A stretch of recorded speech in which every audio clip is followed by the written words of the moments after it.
Hello, I am Patty Rose, and welcome to the Spent the Rent podcast. My guest today is a dear friend, Thomas Hiura. Welcome to the show. Thank you so much for having me back. It's just like how we first met. Yeah, Thomas brings a fresh, community-centered vision to the table, shaped by his lifelong connection to Lane County and his experience working directly with students and families. We dive into today what motivated him to run. We are going to be talking. He is a candidate that will be on your ballot on May 20th for Lane ESD director, board director. Yeah, so I wanted to have you on to talk about why you decided to run for office and what this even is. A lot of people that listen to this show may not even know what a Lane ESD board director would do. So why don't we just ask that? Start off talking about what it is that the position that you're running is and why you wanted to get involved. Sure. Well, to show you what some of my values are, I'm very detail oriented. So even with you saying that I'll be on people's ballot, I sure hope that I am. But if you live in the North Eugene area, then that's very likely that you'll get to vote for me for Lane ESD director.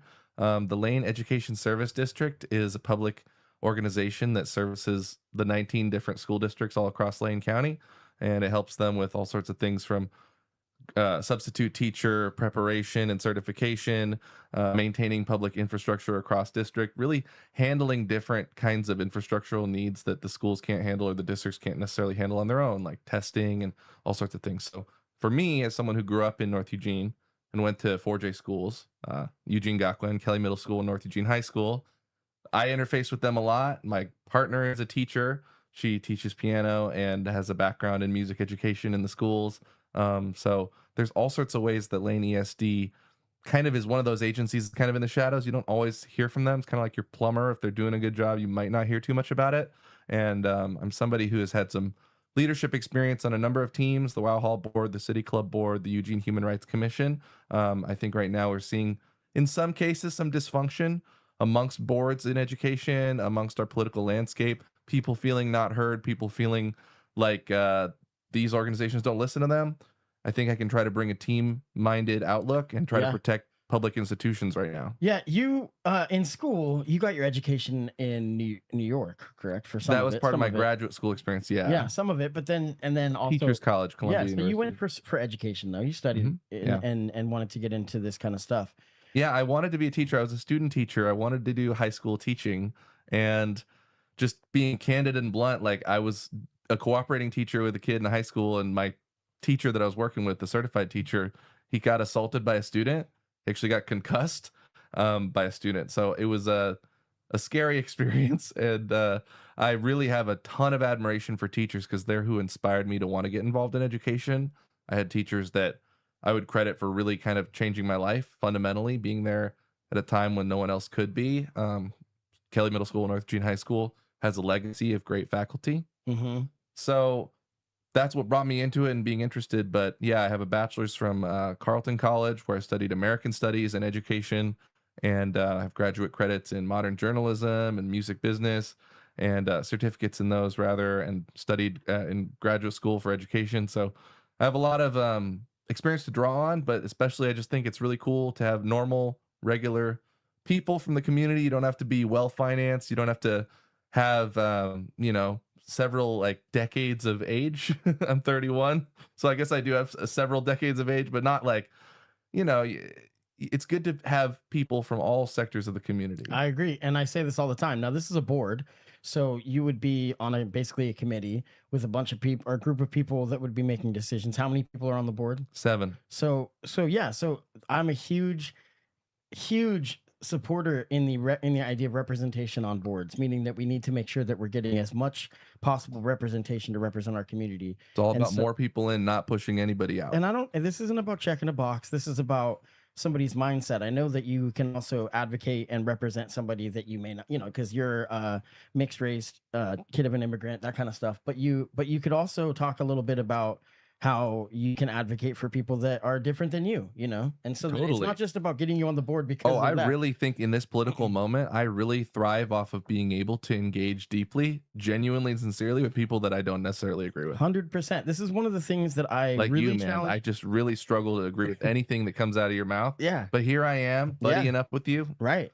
I'm just teasing. No, this is one of those things that I really believe when I say this, that you are somebody that can see somebody for their struggle or their pain, regardless of their views of how they want to do what they want to do about it, or sometimes even some of the stuff that they say. You love everybody equally, and I truly believe that. So this is Well, a why lot of the energy coming towards schools, whether they're critiquing school boards, it comes from parents and families and people that genuinely feel that the way that the schools are set up needs to better accommodate the needs of their kids. Why would they not be upset? Why would and they? there's nothing more passionate than the rights of a parent. I've been really vocal that sometimes there's decisions that you know the schools have to make where the parents' rights are more important in a lot of my minds, and we can get into that maybe. But like for me, I have a lot of times where I have a family member that I disagree with on she's strong on vaccines. Okay, so for example, where she's against them, and my stance on it is I respect her. Like I respect her rights to be able to make decisions. As much as I don't agree, that's really difficult for me to be like, you will do this. It's not very easy, is what I'm saying. Sure. And so The way I even you put that is you respect her. yeah. Like that doesn't tell me necessarily what your take is on what a mandate should be or Well, what that's a public health policy should be. You're coming from the basic perspective of like, this person has a different view than me about yeah. whether this is a good thing for them to do with their body, and you can at least still maintain a level of respect. Yeah, on Friday I was able to sit down with Alan Stout, who is a city councilor in Springfield. Unfortunately, it was my first episode that I tried to do where I recorded with mics at location on location. I did it at his business, but so I didn't have headphones. He was a little far from the mic, so there's a little bit of a volume issue on that episode. Don't worry, I won't do that. Yeah, I won't. but I won't do that either. Sort of. No. But it was a good conversation, and I think that it really is something that I want to try to do more is to sit down with people that I disagree on heavily. You and I are really good friends, so I mean, I'm sure that there's a lot that we would disagree and agree on and different things, but we have a trust that we've built over time that we can be open and talk about that kind of stuff privately and publicly. So Well, when you talk about just engaging and having the discourse, like I think one thing that's happening with public institutions right now under the federal government that we have that's trying to dismantle the Department of Education, that the Department of Government Efficiency is trying to slash and chainsaw their way through all sorts of public programs without deeply looking into whether those things are really serving people well and whether there'll be significant financial consequence too to just pulling those things out. yeah. We want to keep planes in the sky. I don't think that's controversial. That we want them to not crash into each other. Right. Um, I think that the abolishing the Department of Education, which is something that they are basically going to do, the Trump administration, is insanity. Now, that's obviously at a national level, and it's going to put even more pressure on the state level. I mean, can you talk? I'm sure with this, like me, you had to read what is this going to do? What is this going to look like? And I've found a lot of the situation that, at least to make an argument for them, which I can't believe I'm doing, they'll be like, no. It's a redistribution because we're going to take the grant writing part of the Department of Education, which is a huge chunk of it. They're going to take that and give it to the Small Business Association to handle, and that I'm okay with seeing how that plays out.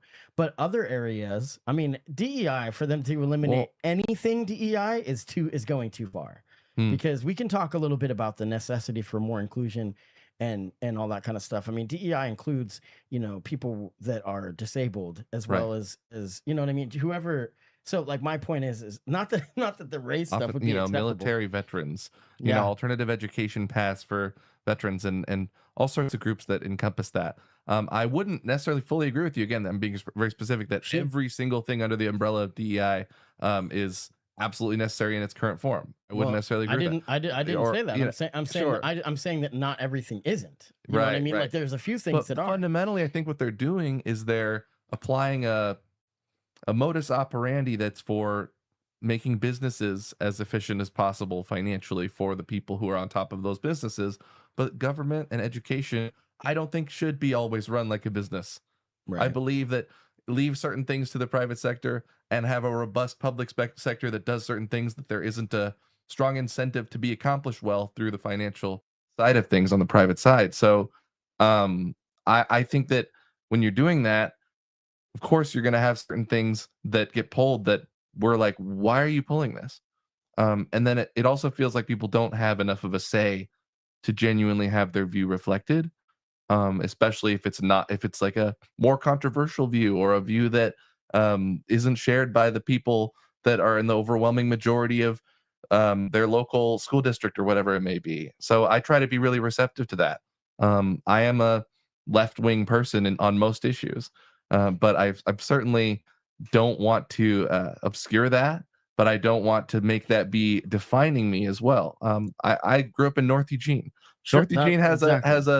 has a vibrant diversity of opinions and has a history of being able to kind of come together and be a community. Yeah. So I mean, that's what we need to get back it's to. a really difficult thing when it's conversations about school because because there's a lot of times if it's elementary school or whatnot, you're gonna have minor children without their parents around. Meaning like that there's certain things that people envision that is being taught sometimes is true, sometimes it's completely false. Mm. Like we saw when we had those conversations about critical race theory. That there's just this belief that it was being taught in every high school across the country when in all reality it's college credit class. Mm.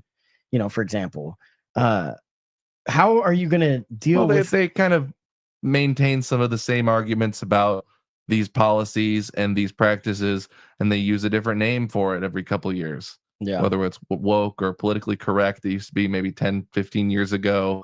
Um, Social justice, yeah, and and then and just then discredit. CRT and Yeah, DEI, and they um, find different ways to talk about the same thing. I wonder when they do the DEI hires when they're looking who to get rid of.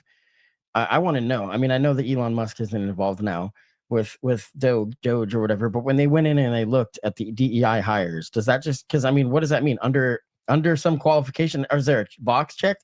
Because if they're just getting rid of everybody of color, then that's an absolute travesty, like an absolute problem. And I know that There it's is a weird conflation with if you're a person who has achieved something in a job and you come from a marginalized background, a lot of times it seems now they're just implying that you couldn't be as qualified which yeah, as somebody who doesn't come from a yeah, marginalized background, that has to be how you got there. yeah. And that doesn't hurt. That doesn't help anybody. I don't know. Let's get back Um, to talking about your race sure. because the national stuff, and this is something that I'm so We're in the voter drawn pamphlet, to want to Patty. talk The about voter it. pamphlet came out 5 days early. Yeah, so I'm on page 10. let's talk about some of the seats that you're looking at. I know that there's some notable incumbents, Maya Rabasa in the Eugene 4J school board. Yeah. Maya Rabasa, there's some I was newcomers. really happy to see that she put my endorsement in her pamphlet statement as well. So we're kind of mutually building our she doesn't have an opponent, but I do.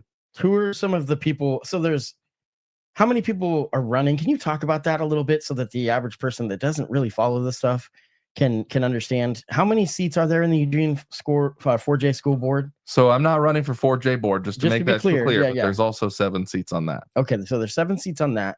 And then so it's is it per district or is it everybody that runs can Those are take a seat? positions that are elected by the whole district wide. Okay. So there's even some people that are in the district that are not in the city of Eugene, if they're in like the Santa Clara area, for Mhm. example. And so They they can run vote on against anybody who's so running for you can 4J. you pick There's 7? 3 seats up, I believe, Okay, so it's and 2 of them are contested. okay. Yeah, So they're Judy individual Newman is seats. running against Don Easton, um, and Erica Thesson is running against 2 other people. Erica's rad. Yeah, Maya is running unopposed. Yeah. Yeah.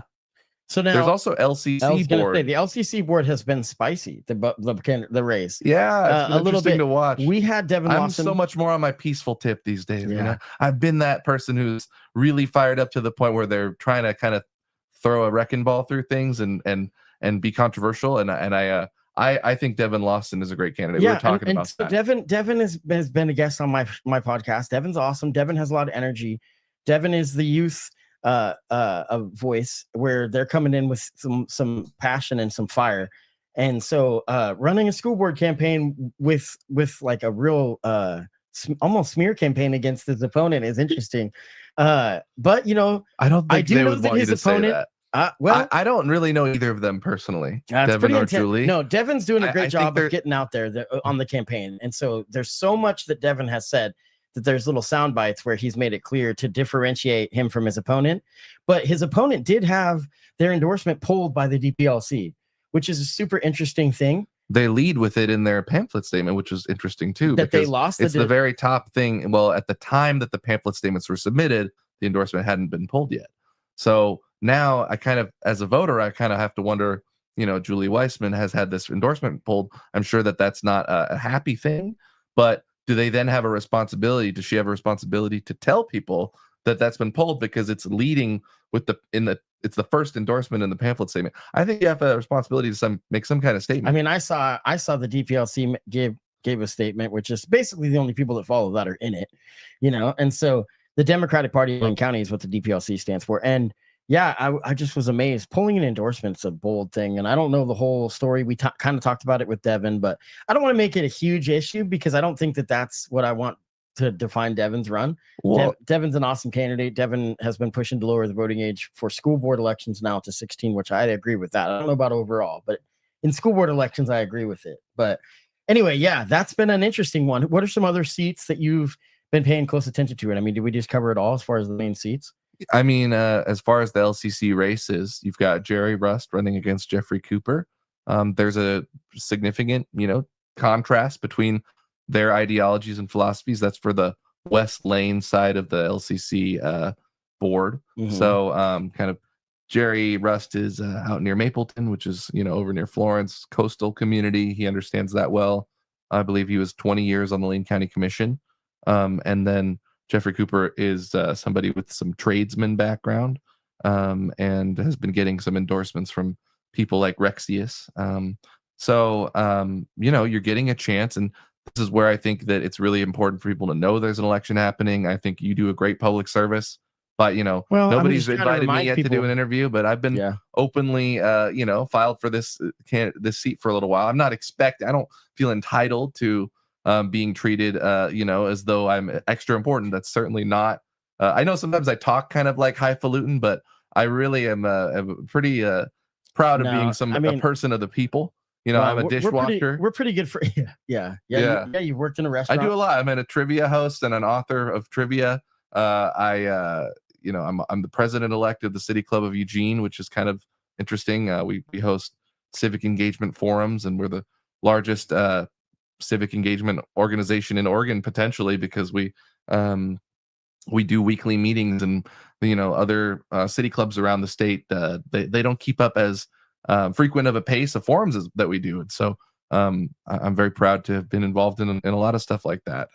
Host your own podcast. I know it's been a while since you've been doing it, but yeah, absolutely. Broken Class podcast. I've interviewed people in the past. If anybody wants to dive more into what Lane ESD is about, and get to know a little bit of my candidacy as well, I have an interview with Rose Wilde, who's one of the members of the board who's endorsing me.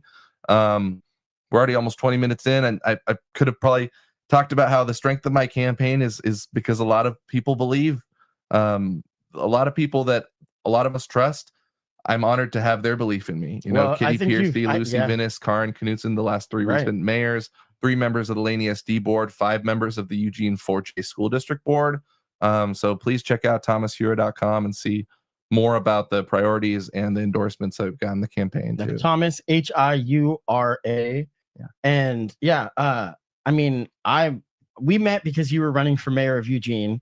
That was how many years ago? Maybe 5 years ago. He knows when we met. No, it's because it was a distinct thing in your life. No, but again, you gave me a chance. Yeah, I ran against 6 other people, and we wanted to prevent the mayor from getting. I'm friends with her now, but we wanted to prevent the mayor from reaching 50% of the vote in May, so that there could be a Democratic election in November. Because in that race, a person could seal it up in May when a lot of people didn't even know there was an election in November. So I was hoping to be the number 2 vote getter, and ultimately I was, but she sealed it up in May by having more than 50% of the vote. And you came on, you're also a hip-hop artist, Gradient. You came on and you were talking about running, and I legitimately didn't know you, and I was like, is this serious? Because when I first heard about it, and I feel weird about that, but what I will say now is I'm so proud of you just as a friend, because I looked at it then like this was just somebody that's doing a pod. I love the story of the underrepresented, of somebody that's running for mayor, that is a local, works in a restaurant, is a hip hop artist, has history. You've got an education, but just this is where your life is at right now. And so, yeah, you reached out to me, and I'm like, is this serious? And then we've gotten to know each other. Now I've seen the work that you put in. So the endorsements that you just talked about, the 3 mayors previous, including the current one, all that kind of stuff. It's a long ride 5 years ago to where you're at today. I angrily ran against one of them who's endorsing me now, Yeah. And credit to her for being able to see past some of that, because, if you're a leader in Eugene, you have to admit that a lot of stuff in Eugene is fucked up. Yeah. You have to admit that. Is that a new thing Democrats are doing? They're just cussing to make sure people pay attention. I've been noticing. I saw Adam Schiff was on Bill Maher, and he's like, you think that the rapper has never dropped enough? I know. I'm just joking. If we had the mics off, I would have probably dropped 2 or 3. But Adam Schiff was on Bill Maher, and he was like, you know what? Shit's bad. Shit is bad. And I did see Schumer today. He's been saying that word for a few years now. I know. Schumer, not to get sidetracked and get back on the national We do love politics. national politics, the drama of it. I know, but Schumer said that he was going to he sent a firm letter to Trump. I sent a firm letter to Trump, and I said, don't be doing that. Strongly worded. Yeah. Yeah. I was like, oh my God. That's what we want from our federal. Anyway, it seems like he's starting to be on the way out.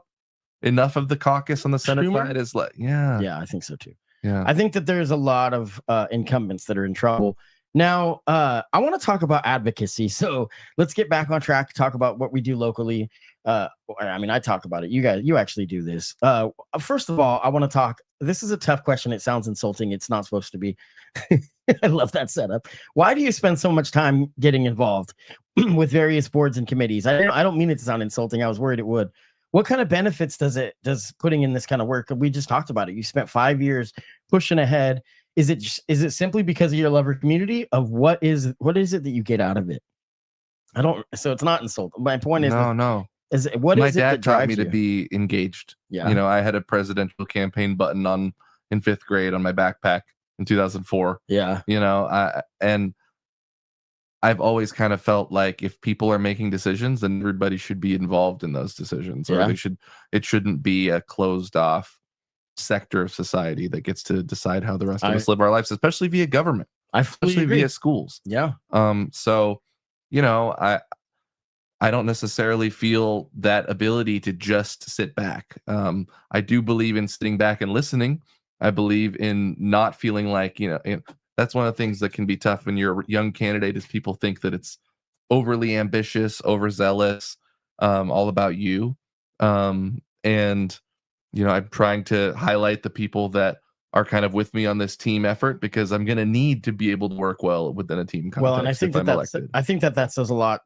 I mean, when you are somebody that's younger, and same goes for Devin, even though you are very different, and some of the other younger people that are getting involved, I do think it says a lot when you have people that are endorsing you from probably 4 generations. You know what I'm saying? Maybe, or 3, I don't know, 4 decades, I should say. I don't know if it's generations. Look at the city council. I have Jennifer Yeh, Lindsay Leach, and Matt Keating, who do unabashedly left-leaning stuff. I also have Randy Groves. Yeah, Randy's awesome. Yeah, Randy's a very important piece on the Eugene board and on the city council, and that gives me a perfect time to segue into what's also going to be on your ballot, which is the fire fee. So now we've talked about this in November. Yes, that's in November. Yes. Okay, so not in May. Yeah. So that'll be coming in November. So we'll talk about that later. But the fire fee, it's going to be a charge that would be on your e-web bill in Eugene, and it's basically, we talked about it a little bit, and I've blogged about it. I think I'm going to try to do more coverage about that. That's a pretty troubling one. I'm sure Randy would be a good guest for that. So he opposes it for sure. Oh yeah, and he could speak to the ins and the outs of that. Yeah, it's a lot of non-transparent type stuff that I think that goes on with a lot of what their critiques of the city council in Eugene is that but I mean, hey, they're putting it on the ballot instead of just going ahead and doing it. It was very unpopular behind the scenes, and then when people started talking about it, the Eugene Area Chamber of Commerce is doing a lot of advocacy to try to get it on the ballot. There you go. Yeah. I mean, I think that's good. Is there any ballot measures on this? Do you want? I mean, big ones? No. No. It's basically just education boards and some local water districts. And there's not even like eWeb or sub right now. Has there anything that we haven't talked about? Is there anybody that's gotten a lot of attention, like kind of maybe unwanted, or is there? I mean, is there? Because I know if you look around the state, there's been things, but I think with the LCC race, that's one of the most salacious, because it involves also people on the board having a very public disagreement with one another. So you can watch those meetings if you like. One thing that I really like about being a part of a board is, this is going to sound so dorky and silly, and I don't mean it, but I like long meetings. I like a meeting that's 2 hours, 3 hours, because you really get to dive in and actually understand these issues, and more than just sound bites. So where can people find those? I mean, you just go to the city's website or the county. It depends, because YouTube hosts the city of Eugene and Lane County meetings. Lane ESD, go to their website. LCC, go to their website, and you can find, I think it's also on YouTube on a different channel. But yeah, these are sometimes, I wish the production value was a little better. That's part of being like a younger, Well, I like kind of mean, media forward person. I'll be the first I'm to tell also you. a media entrepreneur, and I a Yeah, media producer of multimedia content. me as well. I am as well. And let me tell you, No. it's constantly evolving. What do you mean? It's constantly evolving, and it's like you have to keep learning the equipment every couple of days. And so, And when you talk about transparency, right? There could be an argument made that the fire fee has involved, a good deal of transparency because of all the public discourse around it. People have had a chance to weigh in on it a lot more than there have been other issues that probably were for smaller amounts of money that people didn't get to hear about or talk about too much. So sometimes transparency, I totally agree, that is needs to be protected and improved. But there's some level at which also, as something might have fallen on the floor, we don't know what it is, a certain extent to where people are going to pay attention to what they're interested in, and they have to take it upon themselves. We all to go find that information, but we also need good local journalism. We yeah, need actual like reporters and watchdogs on these issues, covering the education beat.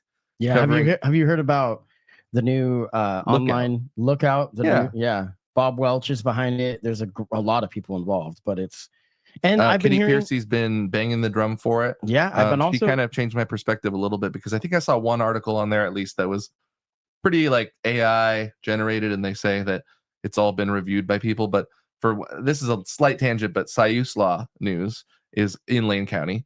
They I was getting a little concerned about some of the implications of letting AI take over certain things that used to have a discerning human touch to them. So for example, if you just search Thomas Hiura Lane Education Service District on Google, I was seeing that the AI overview is saying that the election was on April 24th, which that was yeah, not, and it was saying that I'm running for LCC board. And why is that? Well, at least they showed a little link icon you could click to see what the reference was, and the reference was the Siuslaw News article that was also written by AI, and yeah. also was just kind of pulling. And it said that I said Wayne County instead of Lane County, so it was. I had to put in a little comment to correct it, because it's like, oh well, the average layperson who's already like showing that they're like one of the more engaged people by trying to look in Google and find out about the candidates on their ballot, like they're gonna see that the AI overview says something and it cites a link, Yeah. and if they I both mean, say the same thing, that's gonna feel like corroborating. I think it's going to get better. You know what I mean? And that's scary because it is cooperating itself. But I think that it is going to get better. And some of these summaries and things that they're spitting out right now are pretty bad. So just be careful when you're looking for information that you really know where you're looking, obviously. Yeah. But I don't know. The AI stuff's wild. It's Yeah. happening super rapidly. I actually got an AI massage yesterday. It was the first one. What? I'm just joking. No. You're wearing some kind of vest or something with haptic feedback. Just casually say Yeah. that. Yeah. Okay. No, I don't think we're far off. I do not think we're far off. No, yeah. So I wanted to ask back to being serious, and then we're gonna get out of here. This is a really kind of open-ended question, but what does advocating mean to you? I mean, what does it mean to be an advocate for somebody? Well, most of the time, if you're advocating for somebody, they should want you to, right? So a lot of times, people will get on their high horse and their pedestal and say, "Look at me, I'm an ally for this cause." Um, a lot of times, that has to be kind of chosen by the people that you claim to advocate for. Look at the totem poles. Look at what's going on with the carver who claimed master carver status and claimed that he was able to lead this and that it would represent all the tribes. And the tribes that are actually from Oregon say, well, every tribe south of what we now call Seattle wasn't actually carving totem poles, so we don't feel represented at all in this. Yeah, so the totem poles are being removed from the front of all the Eugene schools, and it's made for some really interesting comment sections because some people just show how racist they are and other people show how ignorant they are, and then other people are like, oh, okay, well, if that pretty much sums up most comment sections though. Anyway, it's funny how they design these platforms to basically encourage us to scroll past things without clicking on articles. I know, but then if you want to engage and get a little more, you get into the comments, and then it's people talking amongst each other who also haven't read the articles. And so all of a sudden we're having this incredibly misinformed thing about something that's just one click away, and it's like, can we just Can I we know. just have How a could we platform figure that it out? incentivizes us actually having a deeper look at things? Yeah. You know, Well, because that's making us hate each other. yeah. You know, and as somebody who has a Japanese mother and a white American dad, um, it's been something where I've always seen a plural perspective on so many issues, Patrick. Yeah. And I Yeah. see the touch points and the flash points that are buzzwords that make people feel like I'm dug in more, I'm entrenched more into my view. Um, I totally understand that people are going to look at this race and make a snap judgment. There are people that will vote based on whether my name is something that sounds more like what they want than my I opponent's mean, name. some of the ways that there's been races, every ballot that I've ever filled out, there's been people that I had no idea on races, and I will say, if people have listened to this 31 minutes in, I'm determined to run a positive campaign, but I want to give you information about my opponent that my opponent has chosen not to submit a voter pamphlet statement. That this person has served on certain elected boards in the past, and runs for a lot of things without doing a lot of campaigning. And I think that makes it difficult at times for people to find more information about him. He's a retired insurance broker and a former Bethel school board member. Even that is kind of hard to find sometimes. So I just want to give that out there. Again, this is not me being negative. I'm just saying that I'm doing my best to articulate what you're voting for if you vote for me. And I'm the only person who submitted a pamphlet statement. And I look forward to doing my best to continue that transparent engagement, even if it's a small little local school board race for something you might not know that much about. Please reach out to me. My website and my email address is thomashiura@yahoo.com as well. yeah, And absolutely. I'm trying to do everything I can to just make everybody feel included in the board. Yeah. So you got 3 more weeks. It's May 20th is Mhm. when ballots are due. That's when you can drop them off. It's going to be earlier than that when you can mail them. Most people drop them off at the drop box. I take them to Thurston at Splash. Nowadays, you can mail it on election day still, Oh, and it'll really? still get counted. But Yeah. I would prefer if you drop it off a little earlier. And then a lot of times, if people are getting political calls and canvassing, turning in your ballot early changes that, and it turns that off. Yeah, You're no 'cause longer on the list of people that are trying to influence their votes. right. And I wonder, I mean, I haven't seen it as intense. This is a midterm, off year election for school board races. It's not going to get a huge turnout. But that being said, like, I really think it's important for people to pay attention, because this is really what defines. It's not just about our youth, which is super important. It's also about LCC, which is everybody. I mean, LCC is an opportunity. Granted, at U of O, there's a lot of people of all ages that go there, but at LCC, you're going to see that a lot. You're going to see people in their 30s, 40s, even 50s and up. They're both supposed to be robust public resources that serve They both people. do. They absolutely do. And it's all of us in our community that are affected by this. A lot of the trades go through LCC. There's a lot of stuff that is done, that I think that it's really important for people to pay attention to this kind of stuff. So, hey, Thomas Hiura, thank you so much. What else do you want to say before we get out of here? The Oregon softball team is really good this year. I think they're going to go to the Women's College World Series. I'm pulling for it. Big sports fan. Do you want to talk about Shedeur Sanders and Dylan Not Gabriel? particularly, but the fact they're on the same team and Dylan got drafted ahead of him is surprising. I think it's a smart move for the Browns, because they're so tied up with their money into Deshaun Watson, the serial groper. What does he have, like 270 charges of groping women? But like, oh my gosh. Deshaun Watson, I don't know if it's 270, but he's got, like, it's 20 at least. Yeah. And but with Shedeur, I think it's interesting because they were basically saying that he got drafted in the 5th round, right? So they were saying he can outperform the draft pick value that we have right now, and that very well could be the case.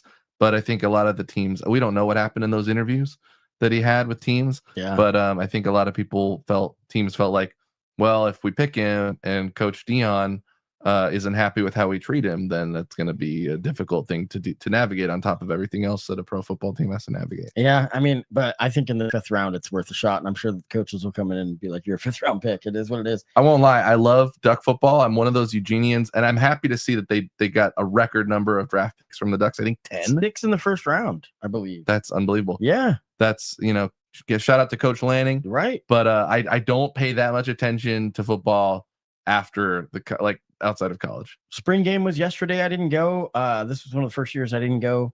Yeah, it was hard to find on the Big Ten Network because I was looking for Pac-12. No, it wasn't that hard, but I missed it. I'm going to watch the replay. I heard that Achilles Smith Jr. did well. Nice. And so that's exciting. Well, I didn't get to say what the full list of my priorities is for the campaign. Sure, let's do it. There's 6 of we got them. a few more minutes. Go for it. Yeah, protecting student wellness and safety. Okay. That's one of the top line issues for me, and that looks like health services. It looks like responsiveness and first responders. Real world career technical preparation.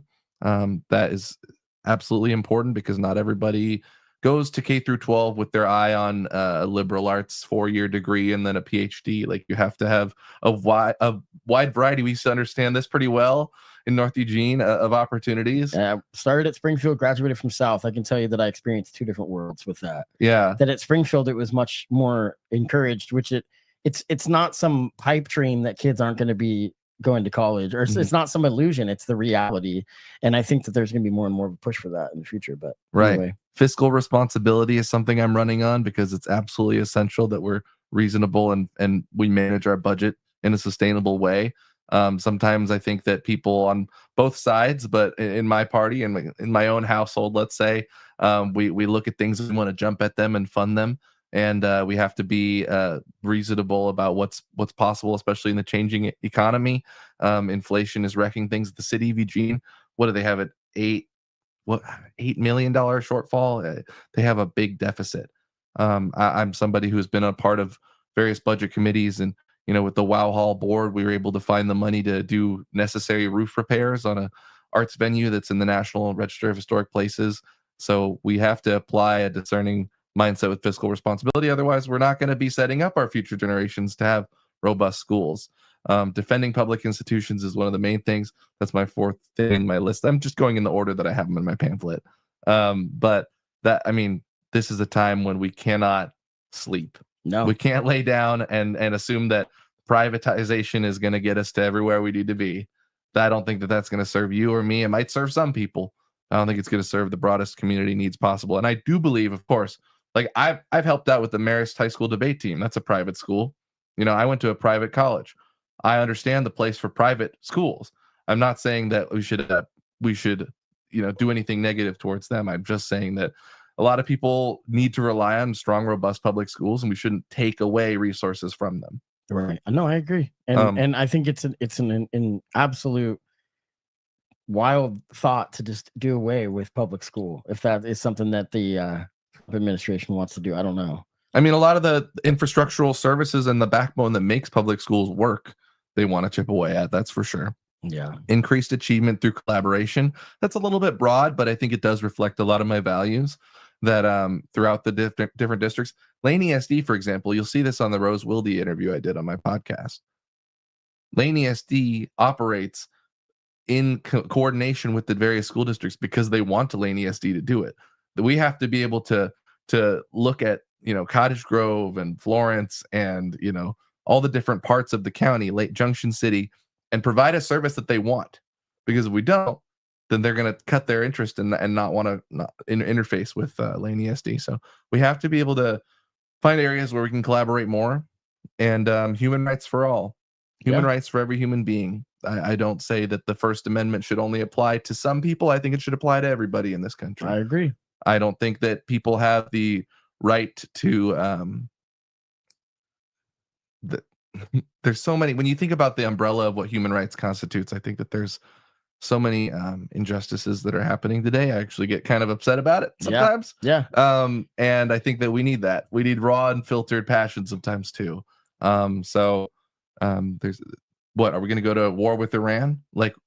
Yeah, some of my ideas that I have, they're a little bit beyond just the scope of Lane ESD, but that's because I'm upset at where the country is going right now. I agree. I think that that's pretty much something that we all agree on, unfortunately, even if we disagree on how to fix it. I think that that's something that we can all do, is just, even though some of us might be screaming, blabbering idiots to the opposition on all sides, I'm saying, then maybe we need to look at each other for our pain and frustration and not for our bad solutions. Right. Meaning, I'm not saying I'm saying that we as people, when you look at something we disagree with in politics, and I'm saying this to people listening, we got to find ways to see them for their frustration, not for for what they're saying necessarily, because people are so stressed to the max that they are almost like they feel like they're cornered. Well, when I talk about human rights for all too, I also just think that nobody should dictate from on high in an untouchable, uncritiquable sort of office what we're all allowed to do with our lives, what Right. the choices we make. And so if we have human rights, let's say that we allow somebody to do that. Well, the next guy that goes in, it might be the opposite of your political Sure, view, and then exactly. you're going to be frustrated that that person is taking away rights from the other people from your side. So, Exactly. let's So just defend everybody's fundamental human rights. Seems reasonable to me. yeah, it used to be that used to be just kind of like the average. Yeah. Well, I don't know. Things And have, if that, sometimes I'm like, oh, dude, I'm not the perfect communicator. So what? yeah, So no. I'm somebody who has a heart for this stuff. I want to reach out to you. I want you to reach out to me if you think I'm talking too vague or you want to drill down on some specific policies and know what you're voting for. That's why I'm here to talk to the people, and I'm really appreciative that anybody who wants to engage with this race, whether it's just by voting, whether you just open the pamphlet before throwing it away, Yeah. shout out to you because there's some fun stuff in there. Sure. So Thomas Hiura for Eugene ESD board director. Thank you so much. Thanks for your friendship. We're gonna get out of here. Thank you so much. Take care, everybody.